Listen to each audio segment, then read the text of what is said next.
Hello friend, आज के इस वीडियो में हम डिस्कस करने वाले हैं कि आप किसी भी प्राइवेट अथवा एमएनसी कंपनी में आप सुपरवाइज़र कैसे बनेंगे। दोस्तों, यदि आप किसी भी प्राइवेट अथवा एमएनसी कंपनी में एज अ फ्रेशर सुपरवाइज़र के लिए अप्लाई करते हैं तो क्या आप वहां पर सुपरवाइज़र बन पाओगे या नहीं बन पाओगे।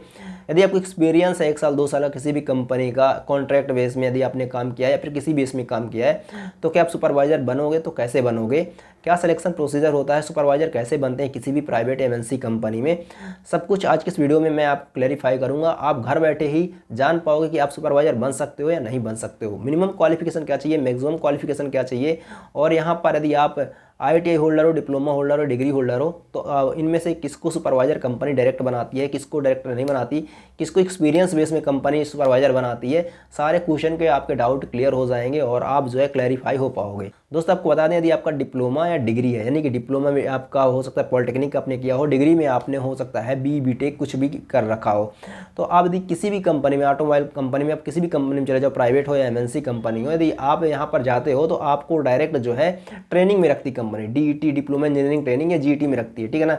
यदि आप यहाँ पर रखे जाते हो तो आपका जो वहाँ पे रिस्पॉन्सिबिलिटी होती है वो सुपरवाइजर की ही होती है। यहाँ पर आपको डायरेक्ट अभी इंजीनियर का काम नहीं दिया जाता है, आपको सुपरविजन का काम ही सिखाया जाता है, बेसिक काम आपको पहले सिखाया जाता है। यानी कि जो बंदे डिप्लोमा और डिग्री करके जाते हैं उनका बेसिक काम जो है सुपरविजन से ही शुरू होता है, ठीक है।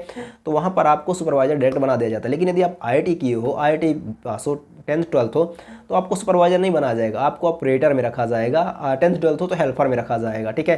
तो आपको डायरेक्ट सुपरवाइजर नहीं बनाया जाएगा। लेकिन यदि आपका इंडस्ट्रियल एक्सपीरियंस 1 साल 2 साल 3 साल हो जाता है आईटीआई के बाद, तो आपको सुपरवाइजर बनाया जाता है। यदि आप 10th 12th हो तो आपको 4 से 5 साल एक्सपीरियंस हो जाता है इंडस्ट्री का, तो भी आप सुपरवाइजर बन सकते हो। तो यहाँ पर आपको बता दें दोस्त कि यहाँ पर यदि आप डिप्लोमा डिग्री करके जाते हो तो आप सुपरवाइजर डायरेक्ट हायर कर ले जाते हो, डायरेक्ट सुपरवाइजर बना दे जाते हो। और यदि आपने आईटीआई या 10th 12th है तो फिर आप एक्सपीरियंस आपका लगता है। अब आपको यहाँ पर मेन सुपरवाइजर वही बनता है जिसके पास इंडस्ट्रियल स्किल होनी चाहिए। अब दोस्त, यहाँ पर जो डिप्लोमा डिग्री बनते हैं तो वो तो थ्योरेटिकली चीज़ें पढ़े होते हैं, बस उनको 10 से 15 दिन की ट्रेनिंग पर्टिकुलर वहाँ दे दी जाती है, तो उनको काम सिखा दिया जाता है। लेकिन यदि आईआईटी का बंदा है या 10th 12th का है तो इनको इंडस्ट्रियल स्किल तभी आएगा जब ये काम करेंगे।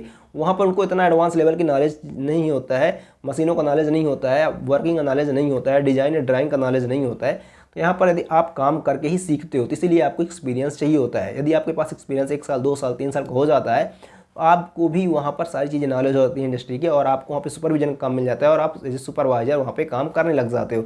आपकी सैलरी भी अच्छी खासी हो जाती है, मतलब 20 से 25 हज़ार रुपये हो जाती है। और यहाँ पर दोस्त जो सुपरवाइजर की जॉब रिस्पॉन्सिबिलिटी वो आपको मिल जाती है। सिंपल सा है कि यदि आप किसी भी कंपनी में जाते हो, प्राइवेट या एमएनसी कंपनी में, तो आप डायरेक्ट सुपरविजन में नहीं लगते हो यदि आपकी क्वालिफिकेशन आईटीआई तक है, ठीक है। यदि आपकी डिप्लोमा डिग्री है तो आप यहाँ पर एज ए इंजीनियर जीटी या डीटी में हायर किए जाते हो, लेकिन आपकी जॉब रिस्पॉन्सिबिलिटी सुपरविजन की होती है। सो आई होप आप क्लैरिफाई हो पाए होंगे कि किनको यहाँ पर सुपरविजन बनाया जाता है, किनको नहीं बनाया जाता है, और कितने एक्सपीरियंस के बाद बनाया जाता है। तो दोस्त, यहाँ पर यदि आप आ रहे हो किसी भी कंपनी में तो आई होप आपका ये डाटा क्लियर हो गया होगा। यदि आपको क्लियर हो जाता है तो चैनल को भी सब्सक्राइब कर दिया करो, इससे हमें मोटिवेशन मिलता है। धन्यवाद। चैनल विजिट करने के लिए आपका बहुत बहुत धन्यवाद।